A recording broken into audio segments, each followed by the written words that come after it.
In this episode of Coffee with the Cassells, it includes open discussion of addiction, substance abuse, self-harm, bereavement, mental health struggles, and strong language. Please listen with care and skip this one if you're not in the right headspace today. Hello and welcome to Coffee with the Cassells. This is season 2 and we're going into a little bit of a mini-series called But Did You Die? And that was actually a couple of clients said that that'd be a good title for The actual podcast rather than Coffee with the Cassells, but I stuck to my guns and I wanted Coffee with the Cassells. So this is season 2. As I said, we're going to do a wee mini series on our clients. And obviously you know me. Well, you should know me by now. Natalie's here, and obviously we have Claire, a special guest as well. So Claire is the first one that we've got on this new series. Yeah, well, this first one we're recording is sometime, no, it's going to have to go out the same order. This is episode 1. And just putting that out there to save any hassles.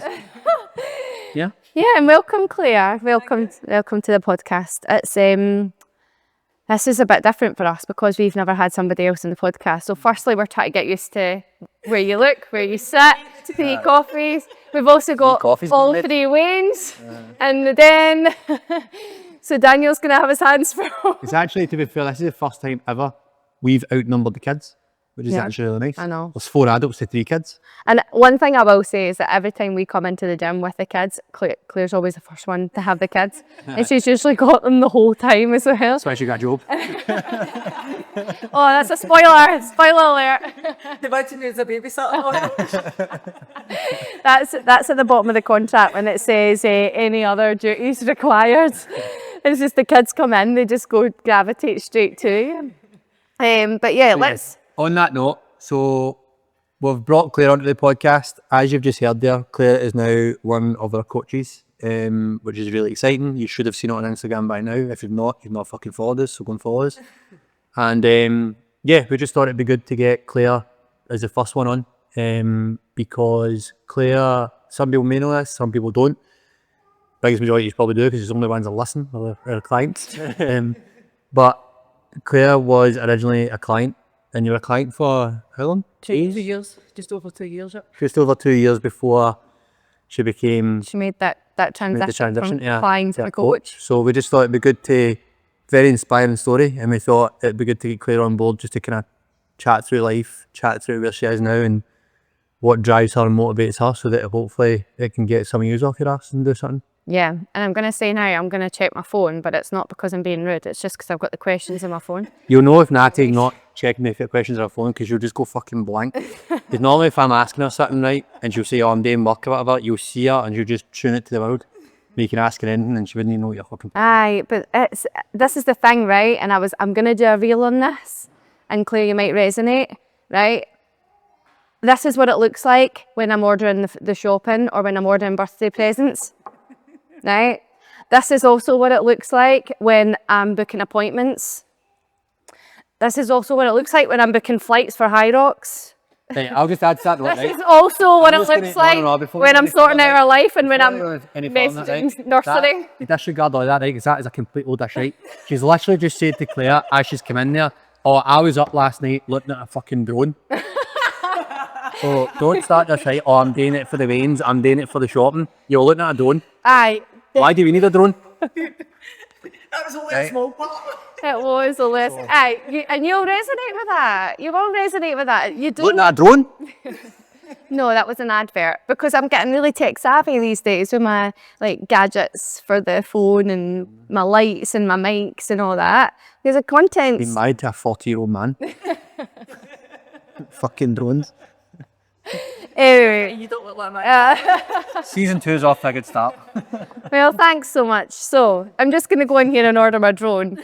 Right, so the first question, Claire, and we literally sent Claire the questions about 10 minutes before we walked in the door. So bear with. But that's the whole point, isn't it? I think for us, firstly, Claire, we obviously met you 2 years ago, but you have a whole life behind you. Yep. And so I think, first of all, it would be great to find out, I think even just for me and Stephen, to find out more about you and the values that you were brought up with, especially when it came to nutrition and exercise, activity, when it came to like sports? Like what was your household like? Can you describe what that was like for you?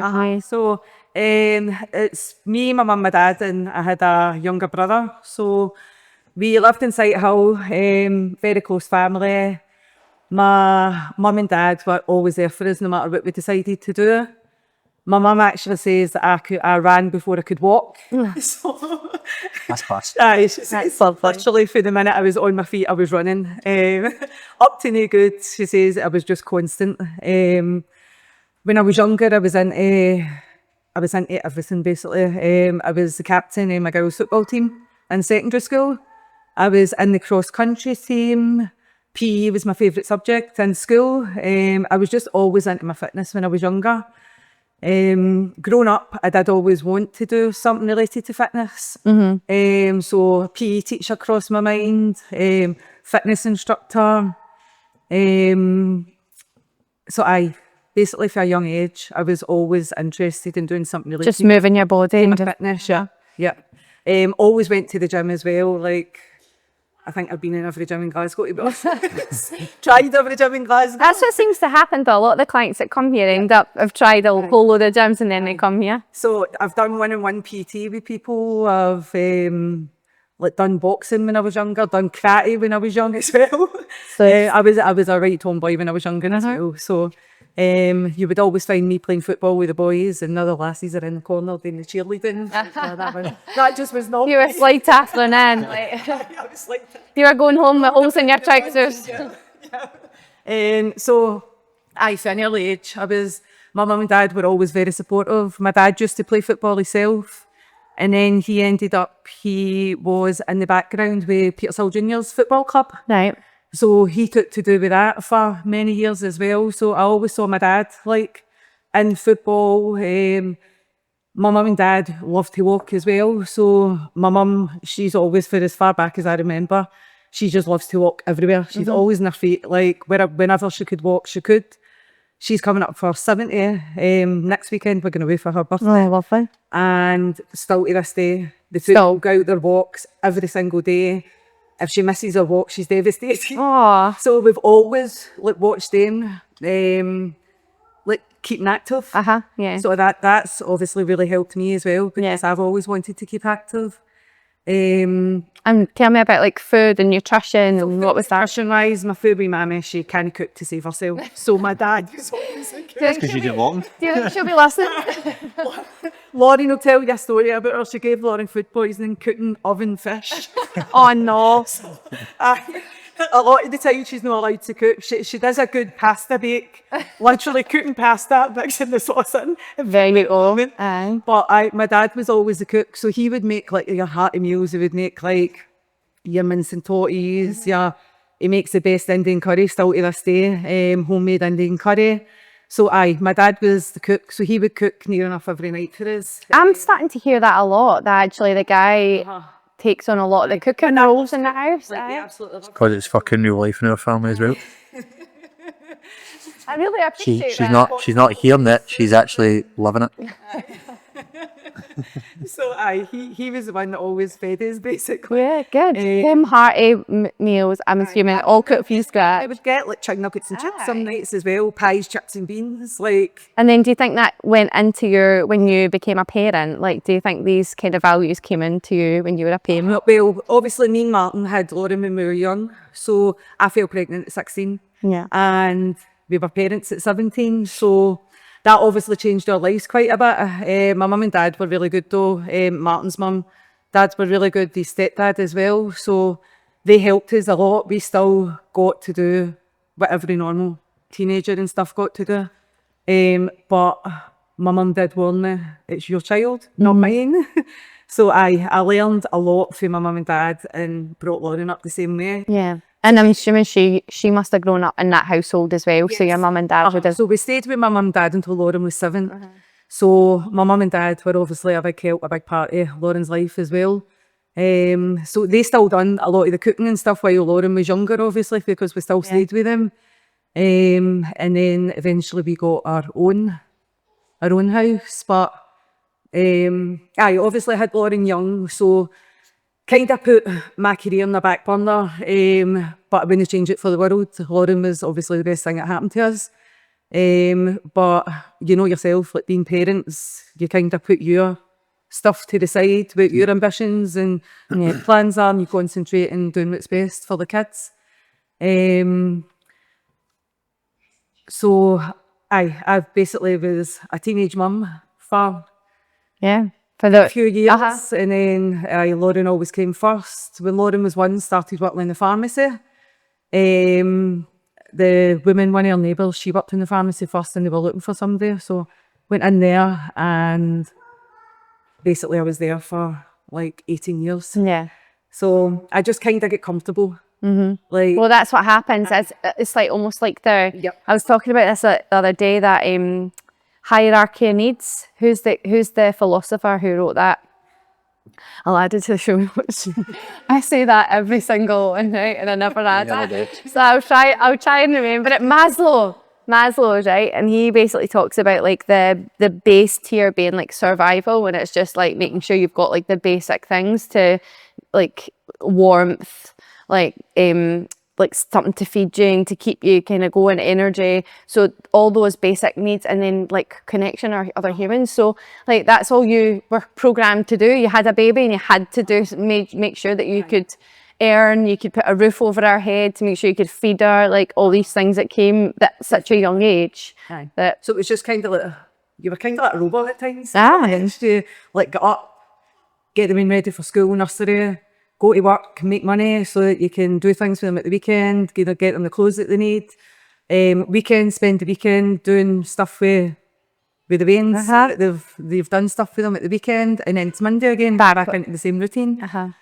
In between, like, obviously I had like joined gyms, started, I would go for like, all in for like 3 months, and then slowly fade away, and before I knew it, I was like, nah, I'm not interested in that anymore. It's not exciting. It's not exciting.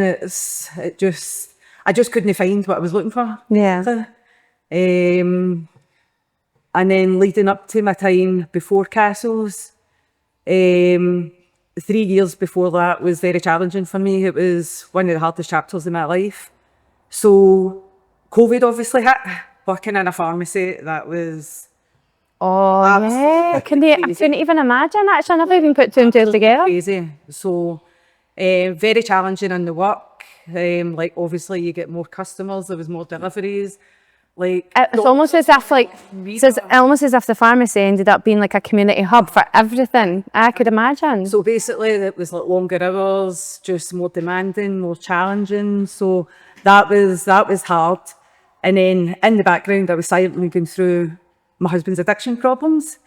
So he's always like living, my husband, like he's had mental health issues and stuff, and had stuff for childhood, trauma for childhood that he didn't deal with basically. So he then went through a hard time, like one of his friends died and he had cancer, one of his close friends. Then he found one of his other really close friends, one of his best friends, he found them dead. So he spiralled. That's traumatising. Basically spiralled for that, and then COVID hit. So that made him worse. Like he basically locked himself in the house. So ended up addicted to alcohol and addicted to cocaine. So that was very hard and very challenging for me, because I'm still trying to go to work, deal with all this in the pharmacy. I'm the type of person that I always help others, but I keep a face on it. That's a mum in you though. That's like most mums, isn't it? I never ask other people for help. So a lot of people didn't know what was going on at first. I kind of hid it. Just like pushed through, but gradually it was getting worse and worse. His addiction was getting worse. He was self-harming. He was just a fraction of the person that he was. Like in days I was in the pharmacy, I didn't know if I was going to go in and find him lying dead. That's how bad it got at times. So that was a lot to deal with. So the mask eventually dropped, and I think it was him seeing me so vulnerable, because I was always a strong one in the family. Yeah. Like it was me that was the rock, it was me that kept everything together. That's just the way it's always been. And obviously enough was enough. So I think it was that though that pushed him to go and get the help that he needed. And he thought, no, I can't do this to her. It was, it's mad to think that he was going through all of this, and like, I could never reflect on being a male, but like, we obviously know like the stats on male mental health, but you've got that layer, but then, and he's probably foggy all the time and not really paying attention, he's isolated, but then the fact that through all of that, he could see you deteriorating, like how, like, it takes some level of layers to peel back for him to go, this is like the person, clearly he loves you that much that he saw you deteriorating. He didn't give a shit about himself. It's mad to change, isn't it? For him, it's They can't be safe at all. And like, Saw the effect it was having on me, and at that point, Lauren kind of knew how bad it was getting as well. So he saw the effect it was having on Lauren as well. because how old would Lauren have been? Because she's young. And she's a young mum as well, isn't she? Lauren was like 20. So she obviously, as I say, she didn't know how bad it was at first, and then eventually she found out, because she could see it in me as well. Yeah. Like, she could see the deterioration in me as well. And the weird thing was, like, I couldn't see the deterioration. I thought, I'm fine. No, because you're focusing on everybody else. Yeah. So I'm focused. You're too busy to focus on you. Aye. So it wasn't until like later when I looked back, I realised I had completely lost myself. Yeah. So thankfully, Martin pulled himself together. It was him that decided himself, I need to go into rehab. Yeah. So he went, he got his addiction worker, he kept pushing for him to go into rehab, had to keep going to meetings once a week, he had to keep going and get tested, and eventually get took in. And thank God to this day he's no drank or touched anything. So Yeah. And I see that every year. aye, See it this every year. September he's going to be 3 years clean. So aye, so proud of him for doing that for us. But also for you as well, like, Well- for what kind of signs were people around you telling you that they could see in you that, like, this is obviously a really traumatizing thing that's happening at home? Like, how was that impacting you that you weren't aware of at the time, but now you can reflect back? So, like Ali and Nicole, they come here. Yeah. Ali and Nicole are two of my close friends. So they says they could just see it when I was on a night out. I wasn't myself. Like, if we were out for dinner and stuff, I wasn't my usual bubbly self. I wasn't interacting as much in our group chats. So they'd noticed a big difference in me. I couldn't see it myself. I thought I was still the same person at the time. Thought it's fine, I'm coping, until like, obviously I had like my wee mini meltdown. So eventually he obviously went into rehab, best thing that happened. And once he was in there, I was like, right, I need to concentrate on getting something for myself. I need to do something for myself, something. Oh, that timeline kind of Yep. makes sense. So I had started before Cassells, I had been started to gym again. But just the usual scenario, going into pure gym, boring exercises, just jumping on the treadmill, jumping on that, like, no getting any excitement, any everything Whatever's feeling it. basically. So tell us about the night that you, or the day that you reached out. Like, how first, like, how did you find out about Cassells? But then also, like, what was the kind of lead-in moments that got you to that message? Or Arlene and Nicole had been coming. right? So Arlene, she kept saying to me, like, you will love this, because she knows I love a challenge, like. Good. So Arlene kept saying to me, you'll love it. I was like, right, I'll try it. And then obviously I'd been going to Pure Gym, and I was like, right, this isn't working for me. This isn't what I need. I'm not getting what I need. I'm bored. I'm like just going in, showing up, and basically no. There's no structure. No structure from it. Yeah. So I'd always wanted to get into. I had never really been into strength work before, so I'd wanted to start getting into strength work as well. I'd never really crossed that path. I'd done like an odd kettlebells class here and there before, but I thought I wanted to do like strength as well. So eventually I was like, right, Arlene, get me booked in. So Arlene done the free class for me. Came, I think it was like a Wednesday session. It was a Wednesday session. Side running. It was a Wednesday session. I think it was like a mini High Rocks one. Yeah. And for the minute I walked in the door, I absolutely loved it. Like, the clients were so welcoming, like, yous were welcoming. Stephen obviously has his desk there, like he still has. Thanks for that. That's how people don't leave. I keep them to step up. Aye, that's what I'm saying. We done a video on Saturday and it was like, how long you been here? It's actually they've all been here for like 2 years because I didn't fucking let them leave. Sorry. Is that, Stephen, I'm cancelling, and then in the back of their head they see your desk. I just sent you a picture and you're fuck No, delete. message Right, right all now. right, sorry. It's a me problem. Stephen's obviously a brilliant coach, but he's a scary coach. Like, he just looks at you when you're doing something wrong and you're like, oh fuck. When you see him coming towards you and you're like, oh, fuck, he's going to correct my form. First communication. It's going to get harder. You're right over there. I'm not trying to avoid eye blind. Yeah. Stephen, I still do to this day and I'm coached. So Dan, I'm his wife. So that first session just blew me away. I was like, right, this is a bit of me. This is something that's going to push me. After the session, I was completely fucking blown out my arm. Yeah.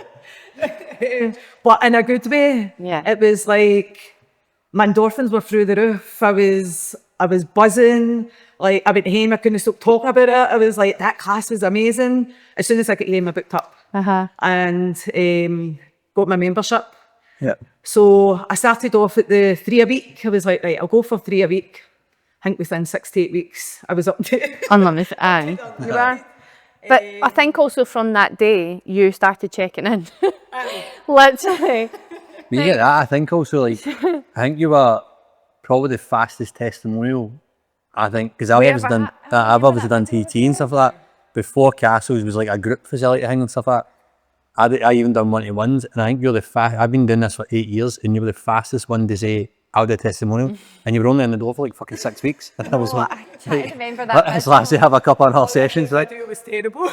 No, we've still got the video. The video is still on my page, and you know what? I think that's the biggest thing, right? We always talk about transformations and stuff like that, and you talk about like body transformations or fitness transformations, strength transformations and stuff like that. Like even just the confidence, because I can still see that video. I can see the in my background. head, exactly. And it was in the old place. It was right in front of the lockers in the old place. The lockers that didn't. Do you not have your phone? You did. Were you not- you were had your reading the- phone, you were and every reading the so often questions you were on looking your down phone? and then looking back up. Aye, and it's still on. So Still looked up. it'd actually be interesting because you've done one since then as well, like a testimonial, and obviously you're doing the podcast now, so it'd be interesting to see the difference from the way you speak there, the way you speak now, because it's night and day. Yeah, I remember that. And I remember doing your check-ins because you were one of the only clients that like checked in religiously. And I remember I used to sit on the couch, right, and I used to say to you, oh my, clear side surf, because you always use your maiden name. So I'd be like that, clear side surf, Stephen, look at this, how hilarious. And you would just put pig emojis. Pig emoji. And you would actually, like, you would write a full sentence right along the Google Sheets. And was a shite day. And then the next day, it would be all tracked, perfectly tracked. And then, little Miss Piggy, I'll try again next week. And it was just right along. I remember, and I used to have to go and delete all the words out so that I could average out the calories just for the days that you had tracked. But I used to say, there she goes again, there's another one, remember? I loved doing your check-in because what I also loved about it was I would always challenge you on the language you'd use against yourself. Like, it used to really grate me when you used to call yourself Miss Piggy, because I was like, no, like, when you tell yourself you're something, you're not that, right? Or when you said, I had a cheat day, or I had a treat, or I had a bad day, right? And I would be like, no, right, let's start to change the language, blah, blah. But then not just that, I remember getting a picture from you, and it was that transformation, and it's Claire, you used to send the worst pictures, right? The foggiest pictures you've ever seen, right? But what I loved about it was a pair of jeans, shorts. Was it jeans or shorts? I had shorts. It was shorts. In the first one. Right? And every single week, without fail, you would take a picture and the button was getting closer and closer and closer, right? Oh, that was my jeans. It was jeans, it was. And I was like, oh my God, Stephen, oh my God, look at this, look at this, look at that. I was so buzzing for you. And that, I think you are testament to, like you're proof in the pudding. Like, you were consistent. There was nothing spectacular that you were doing that anybody else wasn't told to do. And I still had, like, days that I struggle on. Oh, so many, clearly. I think also like I think the biggest thing that I noticed about it, right? I'm just saying this because some people it's like they maybe, and I don't mind people and clients like having questions, right? Because they maybe want to understand a little bit better or want to know why you're doing certain aspects or different things. But one of the biggest things that certainly pisses me off as a coach is you're coming to us for expert advice, right? Because we're the experts at the end of the day. And one of the things that annoys me is like when someone say if you give someone direction or guidance on what they should be doing to get results, and they come back and say, I don't think that's right. You were the one, like your whole results process, not once did you ever go, wait a minute, that doesn't sound right. Or like, that's too much for me, that's too low. It was just basically, you're telling me to do something, I'll get my head down, I'll action it, and I'll action it to the best I can. Even if I've got a day that I fall off or like, in your terms, like Miss Piggy comes out or whatever, do you know what I mean? Like, Well, if you have a day like that, aye, like times like that, but not once did you ever go, oh, wait a minute, my calories, or even like sometimes we've like increased your calories or whatever to try and get your more strength based on that. You've never went like, oh, hold on a minute, that doesn't sound right because I should be on like 1,200 calories. And I think that's the biggest, I think that's one of the reasons why you've been one of the most successful is because you just go, fucking tell me what to do. I'm here for the information. Trust the process. Give me the information. I'll give it 110% as best I can. If I do have slip-ups in that, I'll take ownership of that and know where I need to go forward. Like the biggest thing for me is like, and I still get it to this day, like people messaging me like, oh, that doesn't seem right. Well, no, I'm fucking telling you, like that is right. You're coming to me, I wouldn't come to your job and your position and go, nah, that's no fucking correct. Actually, I'll tell you how to do your job. I think that shows your experience though in the industry, because when I started coaching Claire, I was only just starting. And so see if Claire had come back and said to me, I don't think that's right, I would have hit the panic button. Yeah, but we had that conversation because then what happened was Natalie was doing your check-ins or whatever. But then Natalie, but that, like sometimes that you, like, or anybody, you didn't do it specifically, but any advice that Natalie was maybe giving or somebody asking a question, Natalie would then go, if it's something she can answer, she'd be like, Stephen, let's chat this let's chat this through before I make it. You would say Stephen said. Yeah, Do you know what I mean? all the So time. it's not like, and that's just but then even at that, I still think that like you're going to a coach for a specific reason. Now, leave that with the coach to then, if you need to ask a question, fine, but don't go against it and go, oh, no, wait a minute, as if like I know better. No, you don't fucking know better. You're going to that coach for that advice. Yeah, Take and the that's advice. advice Otherwise, for Claire.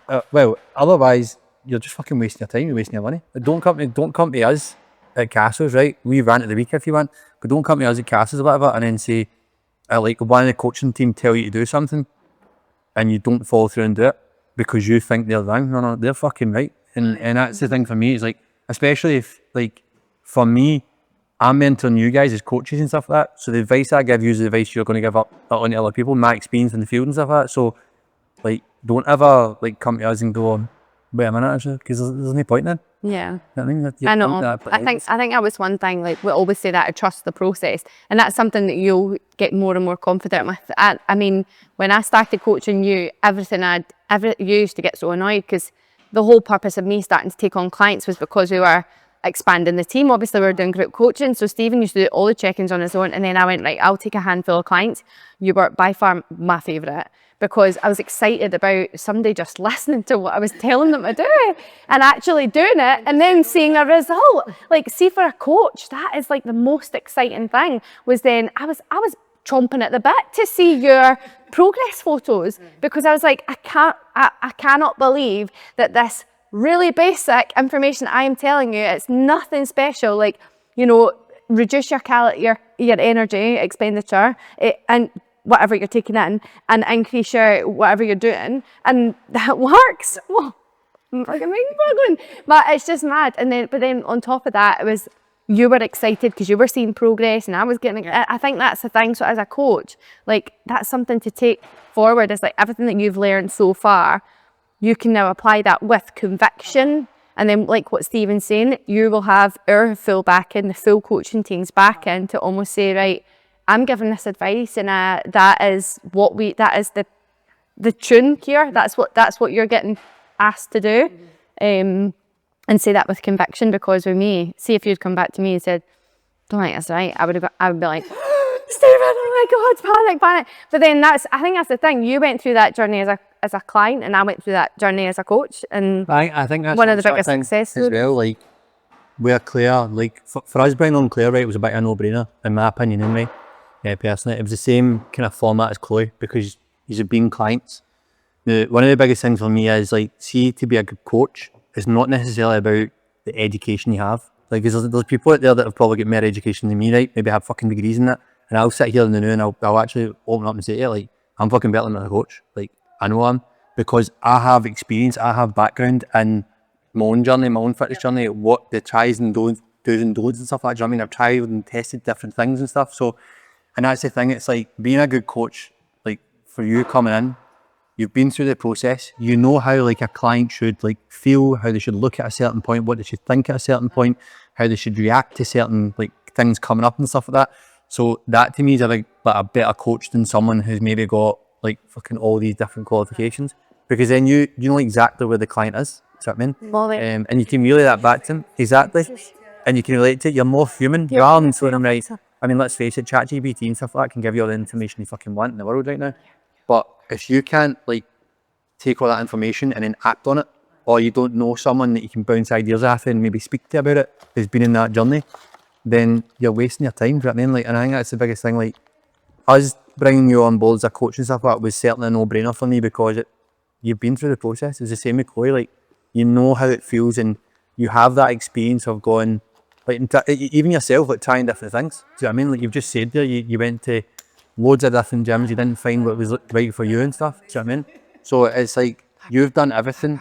So clients coming on board, starting their journey, are also in that position where they've maybe done everything and tried everything, or feel that they've tried everything, and then you're now the one that can say, right, well, see if you do this, like, or like, I mean, I have no problem saying to some people, like, try intermittent fasting because it might work away. Do you know what I mean? It's like you can have different approaches and stuff like that. So everybody's different in that. exactly. So. Do you know what I mean? So I think that's like, for me, certainly that was what made you a standout in terms of the coaching and stuff like that. Yeah. I definitely found Cassells at the right time for me. Like, it got me back on track, my confidence back, got me back to the person that I had been previous years. So it wasn't just a bit like the fitness side for me, it was like getting my confidence back. It helped me mentally as well, obviously physically. It just like changed me into a different person again. And I think that shows through it. That definitely shows as well, because off the back of that, right, as I said earlier on, like, it's all about when people see gyms and like, especially what we do, like group coaching and stuff like that, people only see the before and afters, right? And like, we punt that out and we showcase that and everything, right? And that's great because you see the body transformations and see the confidence that. But the biggest thing for us is like, it's the confidence that comes with that.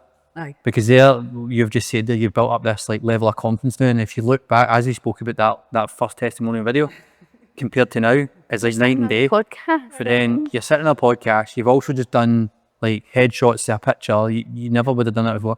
You've done a testimony before, you're now leading the coaching team, like as in like on the floor, like coaching and stuff like that, when you've got 20 bodies all looking at you for guidance and support and stuff.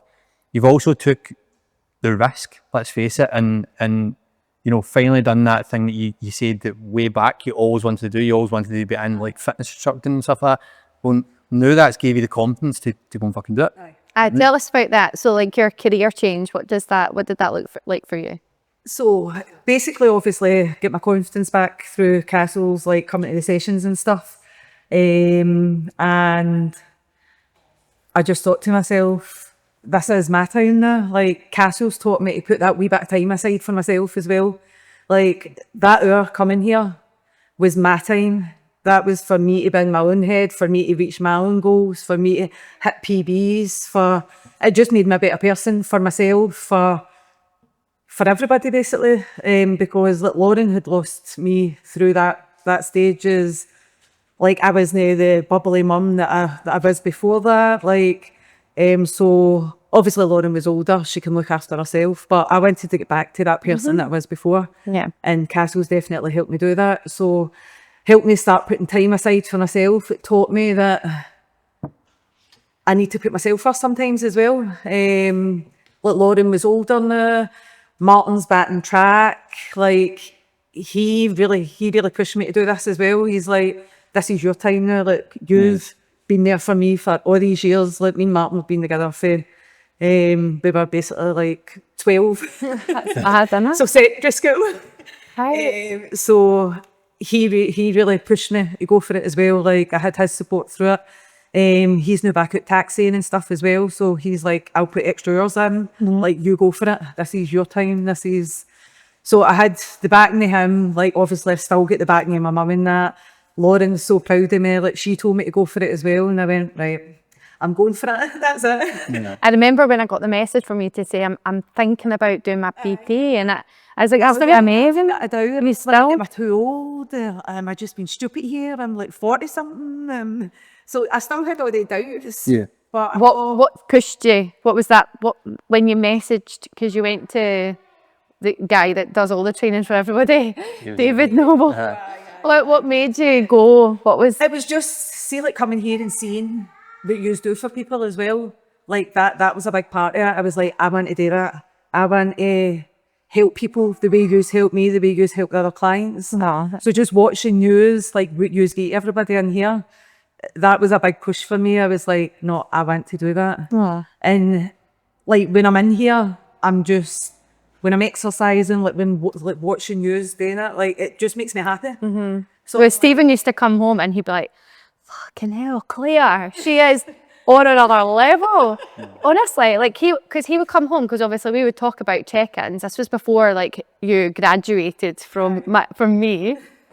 Oh, it was God, but it was the best choice. But like he used to come home and he's like, by the way, like Claire is pairing up with people in the sessions that she knows it's going to push and challenge her. And there's so many people who will stand in the line, right? You know, at school, and then it's like that, right, who wants to be my partner? And everybody steps back. They're like, I don't want to be that person's partner. You would step forward every time to go with the people who are going to challenge you. Well, that is a shout out to Nicole McIntosh. I just remember the first time you asked her to go. Like I felt as if it was like a mouse going up to a lion, man, because you were pure timid at first going, can I go with you? Watch her in sessions and I'm like, that's the level I want to get to. Like, and I knew I had a long way. But then, There's such a that's good not attitude, that, right? The attitude wasn't, I want to be like her, therefore I'm going to avoid her as much as possible. No. The thing was, I want to be like her, so fuck it, I'm going to be your partner, because even though you're better than me, and even though you're stronger or pushing harder or whatever, I want to be at your level. And it's like what we've talked about in business. We want to surround ourselves with people who are better than us, who are more successful, because that's how you level up. And so that's inspiring. Aye, but not was. You hear that? Because now Stephen actually said there was a session that nobody wanted to go with you, and Claire ended up going with you. You came home and said, To be fair, No, that was intentional. I was paying attention. And Claire did look a bit at him. I just looked and I went, but I bet you, I promise you right now, I bet you stepped up to the plate. Aye, and because you did, you came home and you held her own. So this is what, like, that. How amazing is that? That mindset is like fucking bulletproof. Like, I don't even care about all the stuff you've done in training. What you've gone through, like even just in the past like 8 years, through that, like being a young mum, like, do you know what I mean? All the way from there, the lessons that you've learned from there, then applying, then just, you know, just digging deep and just doing what you had to do for your family, and then going through that with your partner. I could not imagine what that was like in that household. And through COVID, when everybody, it was like totally like has their own stories. the mix as well. I'm sorry, and then coming in here and going, no, do you know what? Fuck it, fuck all of you guys now. This is my time to shine. And look at you now. I know. Actually, like, I don't know many people who have turned their life around like that, in terms of all that, like that adversity at home, and yet still showed up. And not only do you show up, you fucking show up. Do you know what I mean? Like, that's It's like I see a big difference in myself, and like that's saying something as well, because I never give myself credit usually. No. But I see a big difference in myself. Like I'm where I want to be now. Like obviously I'm in the coaching side now, and like even some of the clients in here, they're like, you were meant to do this. One of them come up to me and she's like, you come alive. Like when you're telling us what to do, like when you're encouraging us, or like your face just lights up, like you come alive. David Noble as well, like when I was going through my training. Aye, so I was asking you about what that was like then, inquiring to him, and like, because obviously it's a big investment money wise as well to do that up to the level 3. And my husband, he pushed me to do that as well. He's like, I'll help you pay for it. So decided, right, that's it, I'm going for it. So he went out and done extra hours and stuff. He helped me and helped pay towards it and stuff as well. So it was a lot. I was still full-time in the pharmacy, going and doing the training, like one day, the full Sunday, trying to do the studying and totally working full-time in the pharmacy, still trying to be a gran. Didn't want to give up our training either, still wanted to come in and trade. So it was a lot, but I managed it. I got there. Well, aye, you got the answer. I wasn't letting anything stop me. No. So it was just like a matter of coming in for work, having dinner, Head down. tours, studying, same process next time. Wednesday night, I would have a night off because that's my Kai, watching Kai. I keep him overnight on a Wednesday night. So, and then basically just like studying at the weekends and stuff. So that flip from client to coach, like now that you've just started coming in and kind of shadowing sessions with Steve, and you're now starting to kind of fly the nest and do it yourself, like how does it feel being on the other side with all your peers? Because I could imagine that's a totally different dynamic. Aye, so it's very different. Like you think, okay, it's fine, I've been to the sessions, and no, when they turn around and there's 20 people looking at you, and you're like, oh shit. So my first session, Stephen's like, right, you go ahead, you do the demos. So I fluffed that up a bit. I'm not going to lie. I done the demonstrations right, but I was just fluffing my exercises. Of course, I was just like, I felt as though I was rambling. So that was a big shock to the system. But I knew that with more practice, I would get better at it. I was like, beat myself up a bit, and Stephen's like, for fuck's sake, Claire, it's your first session, give yourself a break. Stephen's like, I some fuck up sometimes. He always, aye. always fucking. He always does. Sometimes he does. I've just got a poker face. I'm better at winging things. Sometimes he comes in and he'll do the night session, and he's like, he just walks around with pure confidence. He's like 15 there, 10 there, and starts the session, and he comes up to me and he's like, that should have been it, that should have been that, should have been that. And with that, you would never know, because he's like, what a skills to have. But then you will. You will. I mean, honestly, that's inspiring for me, because I mean, being in some of the sessions can be quite intimidating as it is, because of the people you're surrounded with. Like, the people are pushing themselves, and they are like there for totally different reasons. So you can see how that could be really daunting just from a participant point of view, but then you flip that to a coach and you stand in front of your peers, everybody knew. I remember when I used to sing opera, like if everybody in the audience was people I did not know, they were my best performances. The minute there was just one person in the audience that I knew, that was it, pure nervous wreck. So totally like amazing. My first session didn't go very well. Well, it was fine. It was just the odd wee thing, but picked it up, kept going anyway, as I always you do. I got a wee bit of FOMO at first, to be honest. See, like teaching the sessions and not being involved in them. And I'm like, He does that. bloody hell, like, you want to just jump in and take part halfway through it. To be fair as well, yesterday's session when I was doing the filming in the 7 o'clock, I literally just wanted to start doing burpees. It's like, why do I want to do a burpee right now? It was just pure buzzing. So. The first few times I get FOMO, I'm like, I just want to be joining in, but I'm settling in much better, like getting more confident, definitely enjoying it much more now. Still got a bit to go, but definitely I feel as though this is what I was meant to do. Like You can already see that. You can already see that. Like, even when I'm asking you to do certain wee things and stuff like that, or give you advice on something, like, you can tell how passionate you are about it, because it's like you take it on board straight away. It's not like, you know, when someone's not passionate about something because you ask them to do something, or you give them advice and stuff like that, and it's like, and you can just tell it's not there. Whereas, like, everything I've said to you, like, even daft things like a Tuesday brief and stuff like that, like for the Wednesday morning, that full time I don't think you fucking took a smell off your face. You know, like telling the team what they had to do. And that's a fair point as well, because like being a PT or being like part of Cassells as a coach isn't just being a coach. Like, you are managing WhatsApp group now, you are social media in, out your head. You're literally smashing it. You're now going to start doing check-ins, so you're going to be doing off the floor coaching. Like, everybody just thinks you graduate as a PT and then you just suddenly walk into £40 an hour and just do some compound lifts and happy days and skip up the road with your money. It's a lot of work. Like, people don't realise like what you need to do behind the scenes as well. Like, as you say, the check-in parts, like checking in with everybody, make sure they're okay, like people messaging you. Yeah. Just Counsellor. aye. Like, it's not just like, like a lot of people speak to They share. their coaches. They share things with them that they don't share.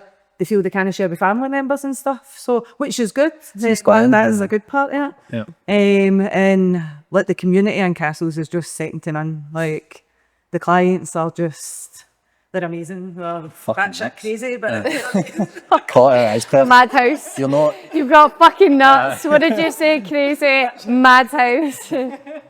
so We're all mad here.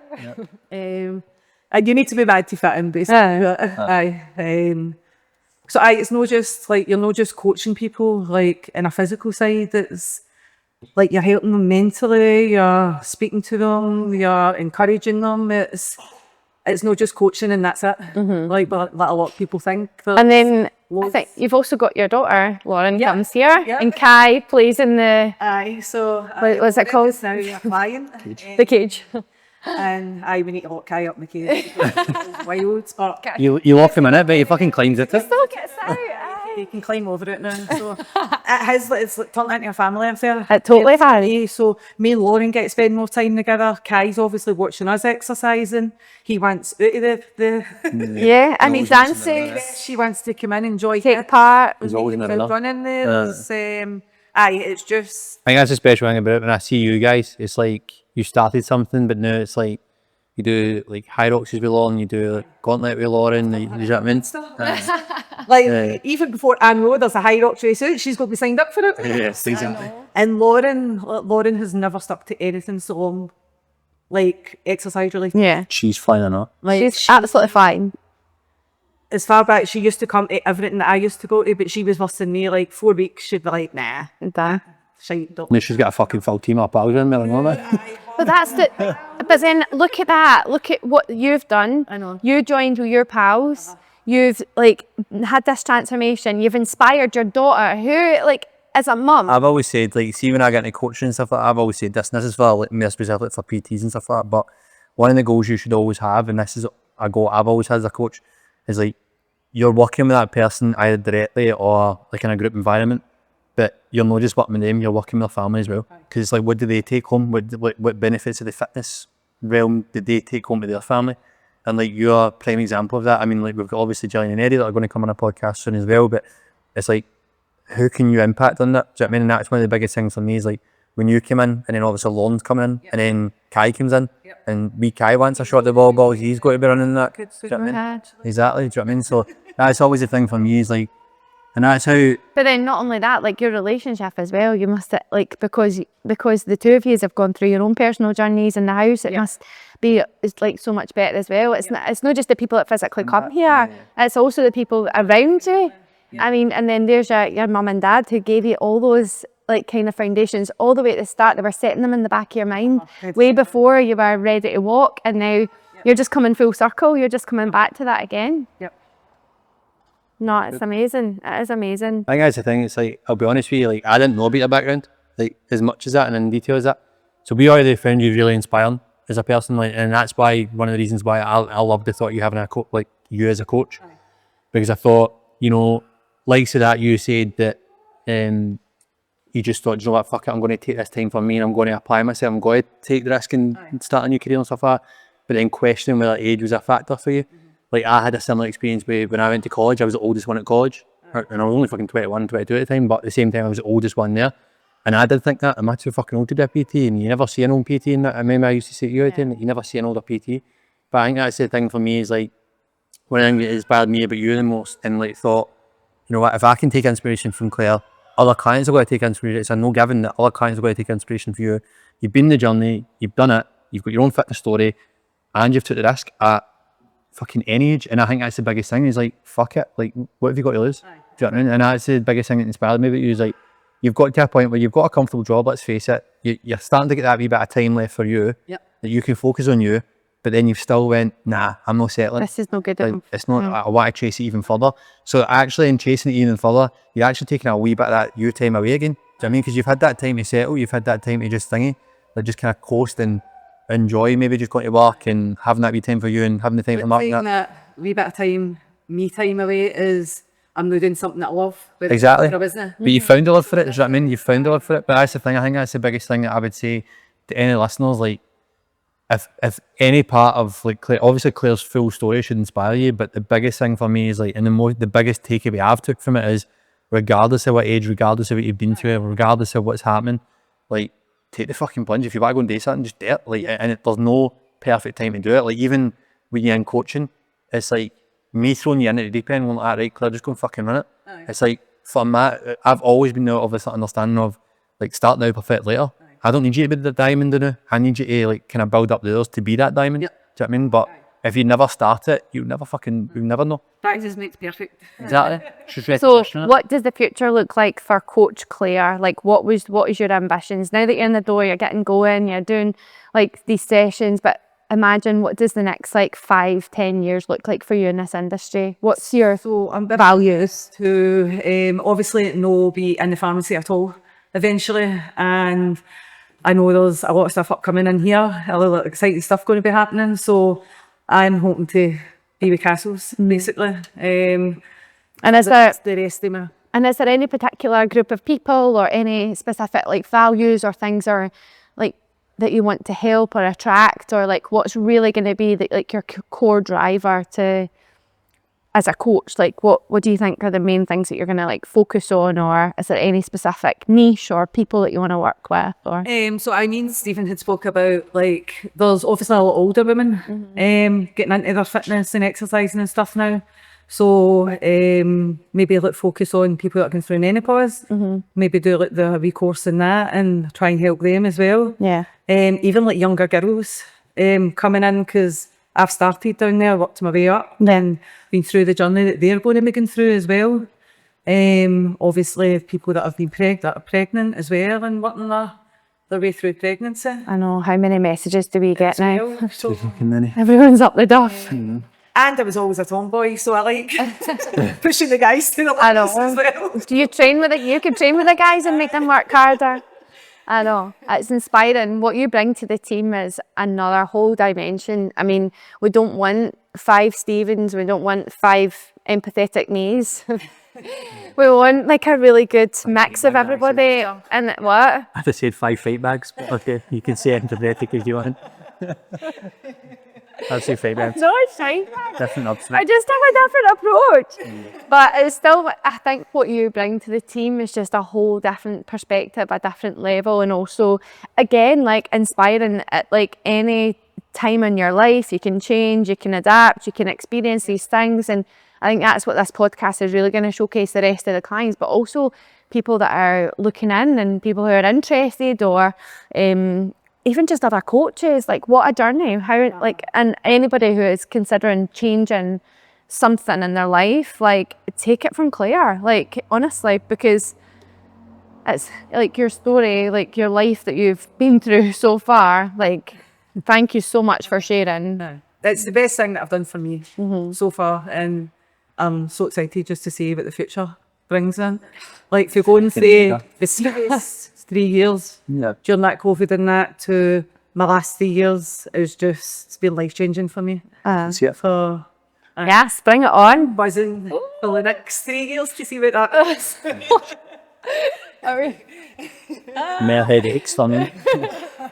No, you're taking a lot of the like extra strain on the coaching team away now, because you're now an additional pair of hands to really facilitate the level of service that we want to provide every client here. So it just adds another level, another layer, another opportunity. Amazing. No, actually loving it. There's no part where I'm like, we don't know if I like that. So that's good so far. Loving every part of it so far. Don't know if I'll always say it. I know, this is, So far, so good.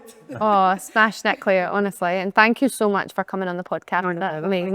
Good, could have been the best one, first one that we could have. Lots of fun on me. Oh, sorry, I'm talking across the table. Feel like we're getting closer. You always do that. Cassie does this thing when she gets excited, like she leans right early to and so this. Is it the first time you got to calm do? down. Is it the first time you got to do the introduction? It's like, hello, welcome to Coffee with the Cassells. It's like, you just I forget that there's cameras there, and then I have to speak at them, and then I'm like, all right, YouTube. How's this angle? yeah. So if you want to hear more about Claire, where can they follow you on Instagram? Yeah, that was fucking good, by the way. Sorry, I'm just putting that there. That was fucking good. Right, I've never done that bit before, but right, Claire, where can they follow you? So CC Fitness. On Instagram. On Instagram. And if you want to know more about art, the best thing to do is actually get your fucking arse in this gym. And Right. Yep. Amazing. Head of Access is the official title of our Access team. Every Tuesday and Wednesday, you can come in and get slaughtered after. And I like the abuse back, guys, so keep it coming. You get that regardless of how you come. Take it as like a badge of honour. And see, instead of fucking High Rocks badges, you're going to be getting like badges that are like, fuck off. See, like, when I'm not getting abuse, I'm like, that's quite disappointing. That's what I say. I say to people all the time, you don't come in here and enjoy it. If you enjoy it, there's something on you. Is that no right? Okay, well. So thanks everybody. Thanks for listening. I know. Enough last bit. Like, subscribe, share with your friends, and come back for the next one, episode 2 of Did You Die? Because Claire didn't die. She's thriving, absolutely thriving. Claire's not the murderer. Claire's not the murderer. Amazing. Thanks very much, everybody.